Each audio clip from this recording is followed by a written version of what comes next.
In today's video, I'm going to teach you how to add tax on Stripe. First, sign in to your Stripe dashboard using your usual credentials. Take a moment to confirm you're on the correct account, especially if you manage multiple businesses.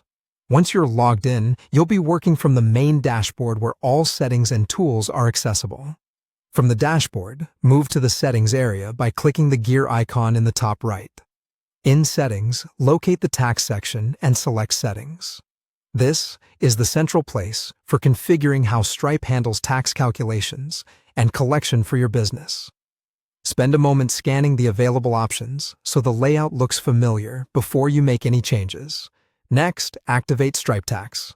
Look for the option labeled Use Automatic Tax Calculation or a button that says Get Started. Toggle the switch or click the button to enable the feature. Enabling automatic tax calculation lets Stripe compute sales tax, VAT, or GST for transactions based on buyer location and product classification.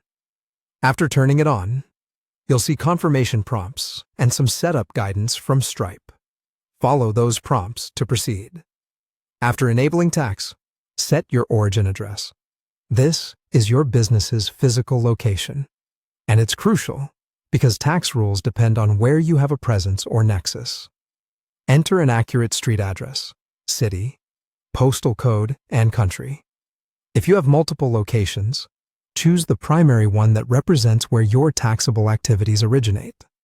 Accurate origin information helps Stripe determine when and where you are required to collect tax. Then configure your default product tax code. Choose a tax code that best matches the majority of the products or services you sell. Stripe uses these tax codes to apply the appropriate rates automatically when a specific product doesn't have its own code.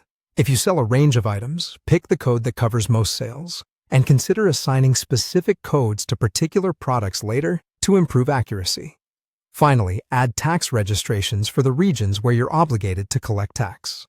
In the dashboard, go to the Registrations tab, click Add Registration, and select the country and any applicable state or province to activate tax collection for that location. Stripe's monitoring tools can help identify jurisdictions where you likely have a registration requirement. Be sure to complete any real-world registrations with local tax authorities as required, because Stripe's settings enable collection but don't substitute for official registration. That's everything you need to get Stripe Tax up and running. Take your time with each field, double-check addresses and codes, and consult your tax advisor if you're unsure about registration requirements.